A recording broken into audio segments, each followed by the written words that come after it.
Hi everyone, welcome back to my channel, Warren Kananaga, and you're watching the Icon Interviews. Tonight is an amazing one because the beauty queen will mark a history in my channel for being the first one to make a second interview in my Icons interview list. And I'm referring to no less than Binibining Toledo, our reigning one actually, Binibining Toledo 2024, Miss ALIYAH Kim Regalado. Round of applause. Hi Hello, everyone. ALIYAH. How are you tonight?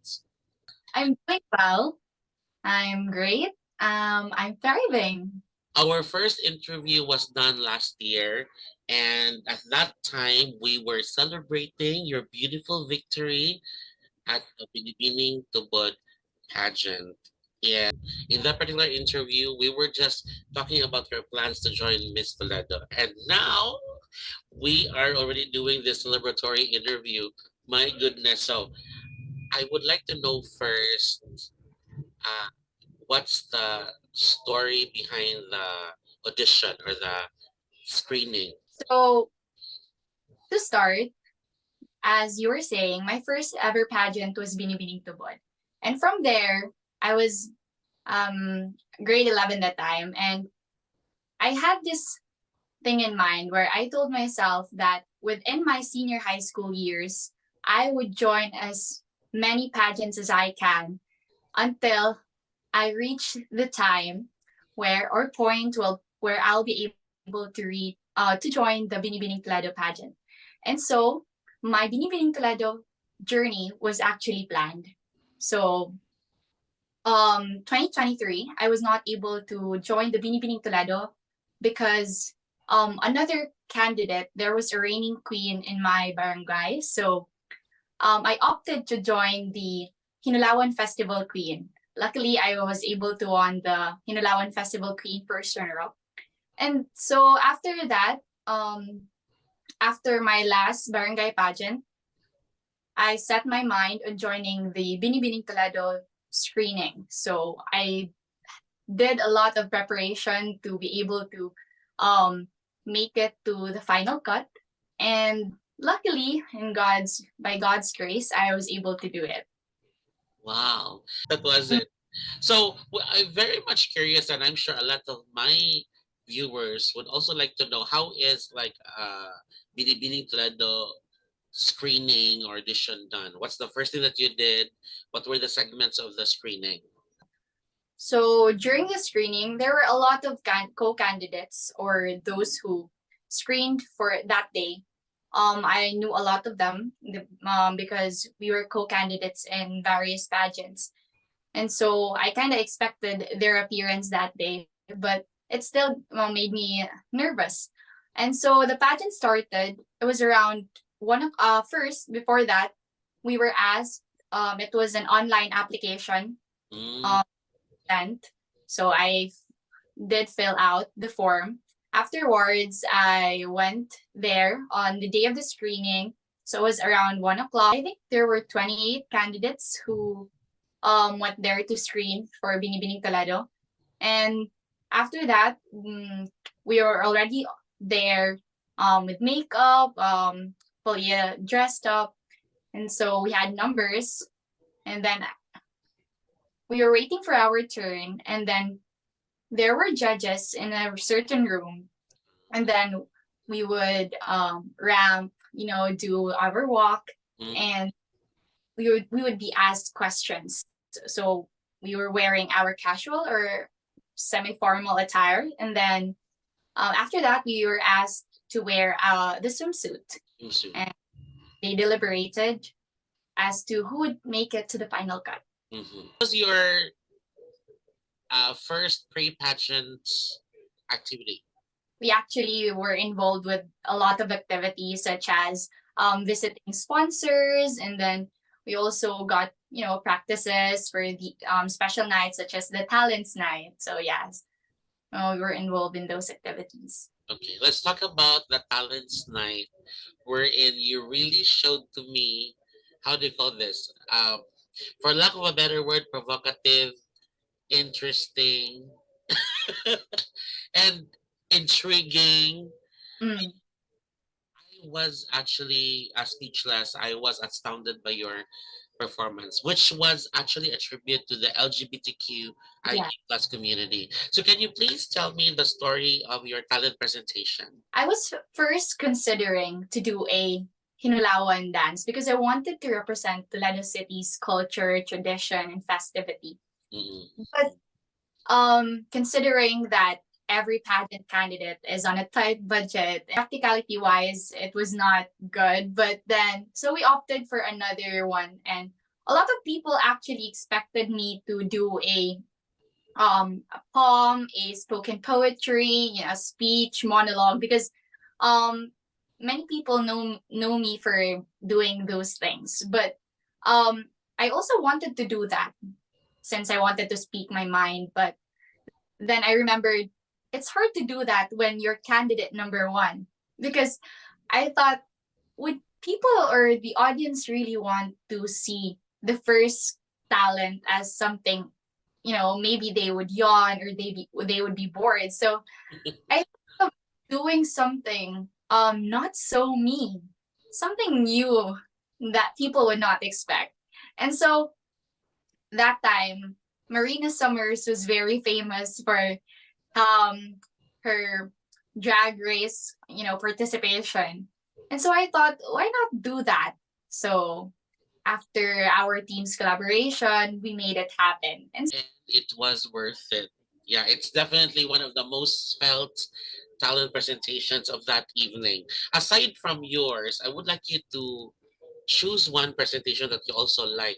actually, one of my favorites would be my Binibini Toledo Independence talent, Miss Ron Julian Yarrow. So her talent was all about persons with disability.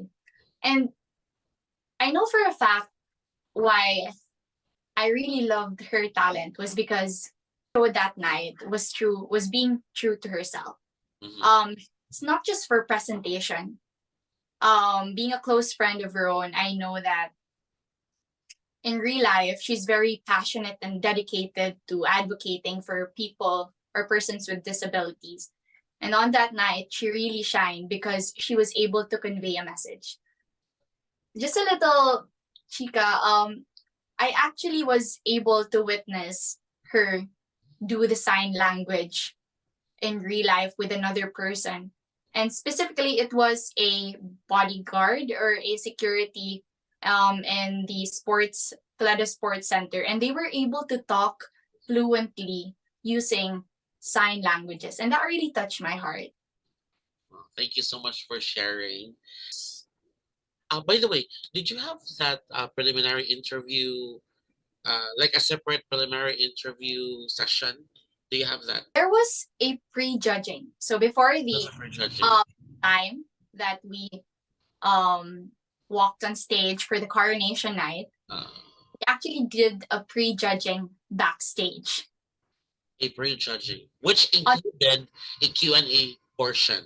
yes, a Q&A on Ah, the same. okay. But it was done a few hours before you did the production number for the coronation night. I think not a few hours because let's say after doing the pre-judging, Uh-huh. we create change into our production number outfits and then showtime. So it's right before the production number then. And then you won the best in production number, if my memory serves me right. Am I correct? Yes, I did. So, what was your initial reaction when the host called your name as the best in production number awardee? To be very honest, being the best in production was kind of something I was really vying for because prior to Binibining Toledo, I was actually someone who was known to bag that award in other barangay pageants because I just love dancing. I'm not really good at it, but I like expressing myself and just getting into the music and being very energetic when I do the dance. So I did my best. I memorized. I tried to not mess up. In my head, I was like, this is the next step, until it so did pay off. Yes, exactly. And you also, again, if I'm not mistaken, you also got the most number of corporate awards. Yes, I believe. Correct? Okay. Well, despite that, despite the number, so you don't have to be jealous about the other girls because you got the most number. But if there is one award that you'd like to steal from another candidate, what is that award? What would be that award that you'd like to steal? Something that you really wanted. If it's very wrong, but I'd say if I want to get an award from another candidate, I'd say the being the best in swimsuit. Never in my pageant career have I ever won that award. Ah. And but it's very ironic because out of all those awards, practicing my swimsuit walk Mhm, took the most time. mhm, But I still was not able to get it. Compared to, winning the best in gown, mhm. I prepared a little compared to my swimsuit walk. But then ironically, the other thing happened, which was I was able to get the best in gown and not the best in swimsuit. Nonetheless, I'm very happy for what I got. Exactly. Let's talk about your gown. How did the selection of your evening gown go? I'd like to know. So the story behind my gown is very kind of sentimental or very personal or kind of emotional because my gown prior to this pageant, I was not able to win that award also. And my handler, June Cyrus Pantonial, is our designer, meaning he stitches or designs our gowns in every pageant we join in.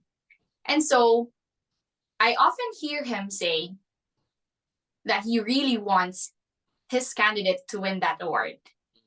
And it's something when you hear those words, it kind of brings something within you to actually win that award because as a grateful person and you want every all their efforts to pay off. So it was a collaborative effort. So I told them that I think the best style for me would be a halter neck. So that's where it started. And then since I'm not really good at walking or on stage, I thought for me not to have a hard time walking or showcasing the gown on stage, why not make the gown have a slit, not on the side, but on in the middle.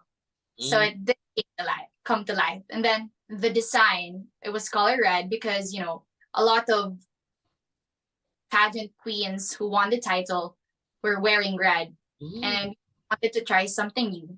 At the same time, all those beads embedded in that gown was handmade or like one by one glue, one by one sewn on that dress. So it was a mm. big process. And I'm very glad that it did pay off. I'm sure another girl in the future, most probably, would actually use that as a lucky charm.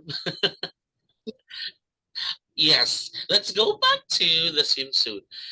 When you do your stuff, when you strut your stuff for the swimsuit competition, do you consider it to be in your comfort zone or outside of your comfort zone?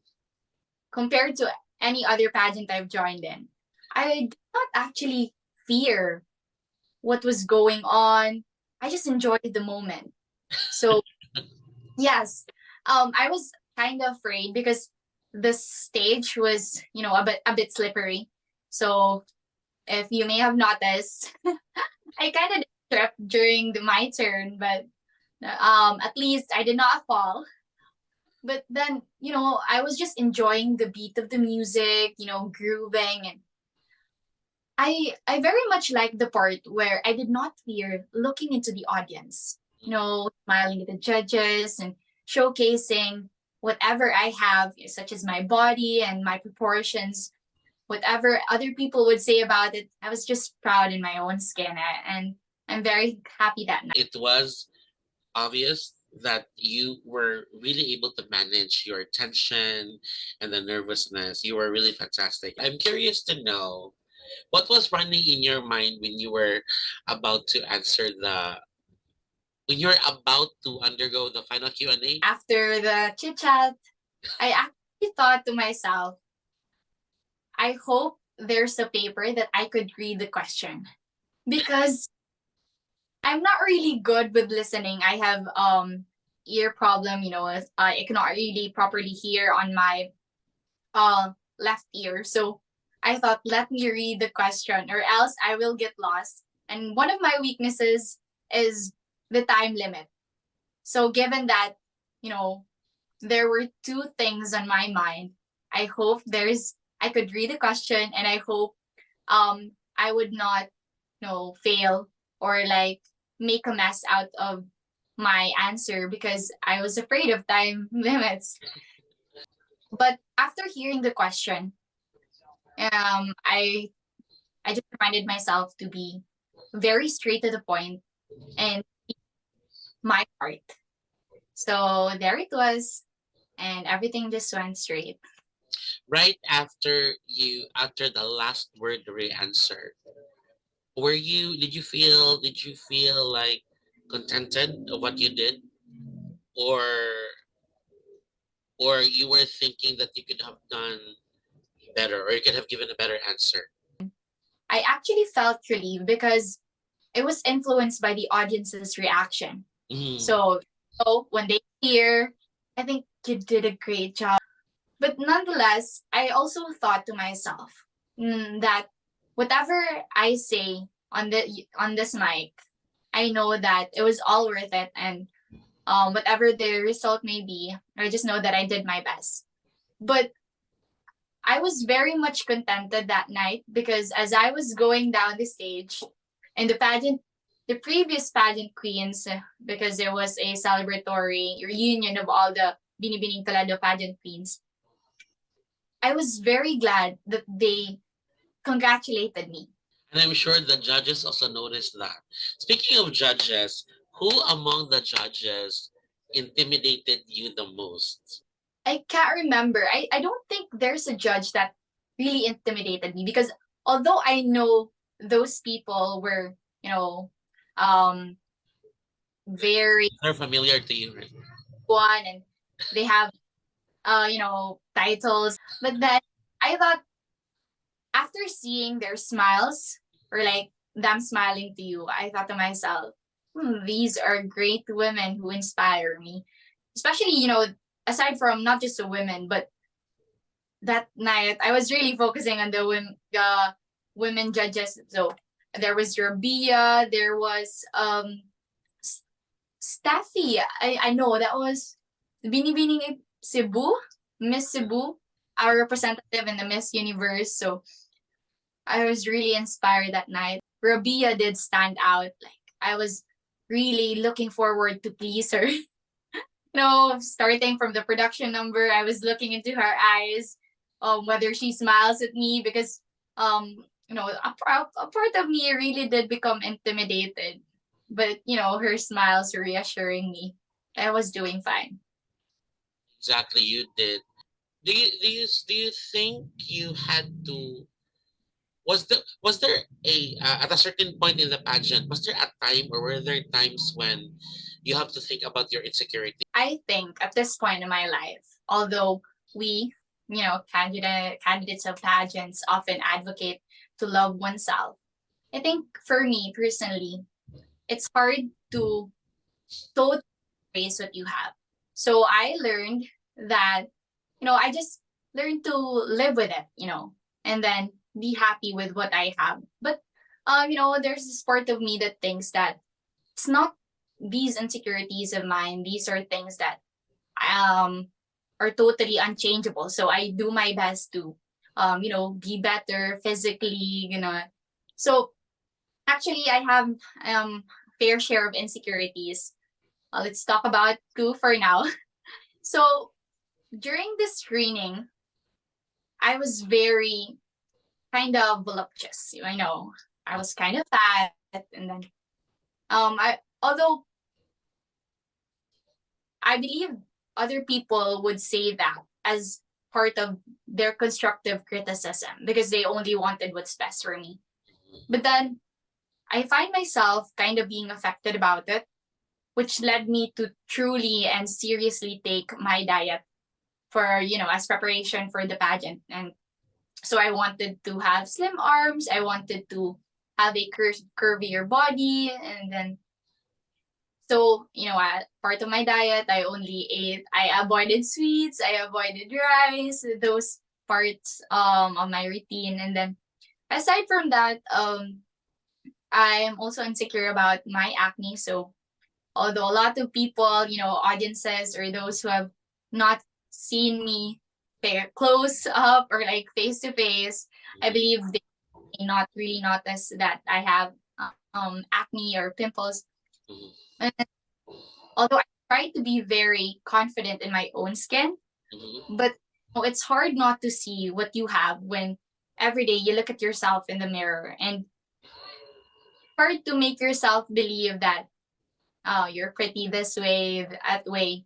When but then again, I see myself applying these things, skincare, because I know for myself that it's part of life, and I just have to deal with it in a way that I don't really have to think of it as a problem, but something that, as part of self improvement.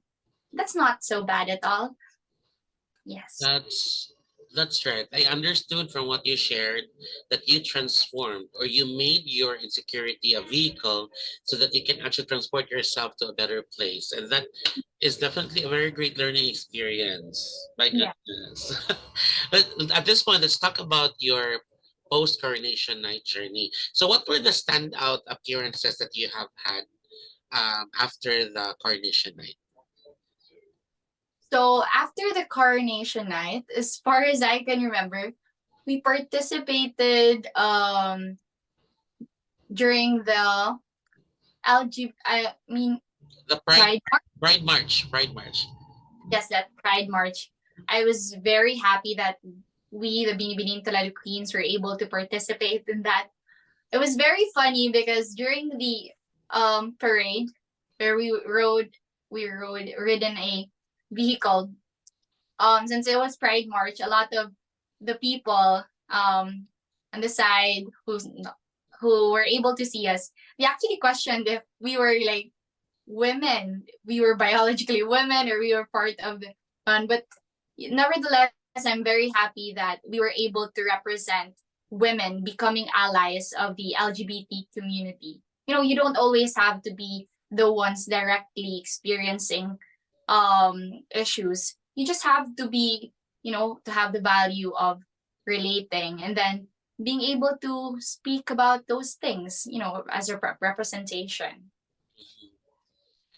The thing that really made you a heroine of the Toledo City LGBTQIA plus community is when you actually mentioned your gratitude towards those people who supported you who are members of the LGBTQ community during the pageant. Do you remember that? You said that you owe a lot actually from those people, your handlers. A lot of people really loved you because of that. Yes, I just, spoke my mind because I indeed was very grateful to my handlers. From the very start, as I mentioned in one of my posts, maybe it was a story I said, out of all the decisions in my life, I may not be the best decision maker, but choosing them as my handlers was indeed a great choice of mine. Yeah. Exactly. And speaking of choices, what can we expect from you in terms of pageantry, pageant participation? Are there, bigger plans ahead? Yes. Of course, bigger plans are always be striving for greater things. But as for now, I'm not really sure what pageant awaits me. But when we're prepared, when everyone's prepared to tell the world or tell Toledo about it, we'll be sure to make you know. But there are no talks yet about uh, Miss Universe Philippines, something like that, or Miss World Philippines. Not yet. Um, there will be maybe national pageants, but we're not really sure what a specific pageant that I'll be joining in. So So, we'll just be. so in that case, then what's keeping you very busy these days? Then What's keeping me very busy these days is that since I am an incoming first year college student, so I'm preparing for my college life, preparing myself mentally so that I'll be able to handle all the struggles and every circumstance that I face when I go to the city, because it indeed will become something I'll be new to. in your we always learn something from our experiences, and at this point, I'd like to ask, what is something that you have learned, that you have significantly learned from your Binibining Toledo 2024 journey? One significant thing that I have learned from a Binibining Toledo journey was or is to always be grateful for what you have and to always look back from where you came from. So if I am to apply it to myself, looking at the people who are with me when I won the pageant, those people are the very people who were with me from the start. So my handlers, my family, my parents, everybody who supported me.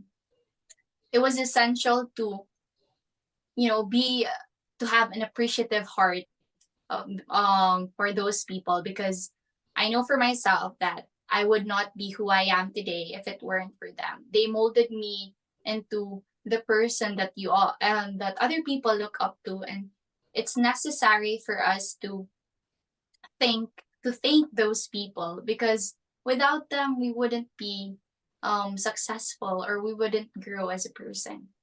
Exactly, that's very important. We really have to acknowledge. And for the final Q&A, the question is, okay, what would you rather be? Smart or beautiful? But you have both. You can always answer that it's possible, very much possible to have both. Because definitely you have your medal at your side, you have your sashes, and actually, on your wall, you have your medals. So those are testaments that you are a person. Although I'm sure you're shy to admit it, but you are definitely a beautiful soul with a beautiful mind. But if you were to choose one, what would you rather be? Intelligent or smart or physically beautiful? I actually was able to answer this, or somehow the gist of this I was able to answer. So between people or being smart, I'd rather be smart, because um physical beauty is not forever. But being smart and applying your intelligence into real life application is ways much more. You can be able to help other people with how you think, and exercise your intelligence by making a big difference in this world. And that's what matters more, because other people will remember you not for how you look, but for how beautiful you have touched their hearts and lives. Because of that, we have a winner. Thank you, Miss Aliyah. Thank you very much for honoring. I'm very much humbled by by my two experiences with you, the Miss Tubod title interview and the Miss Loreto interview. Thank you very much. Good luck to all your endeavors, and we'll all be here to support you under any Sure. circumstance. Thank you very much, and hope to see you on a most probably on a bigger pageant stage soon, very soon. But in the meantime, break a leg, with your scholastic responsibilities. Till next Thank- time, bye. Bye.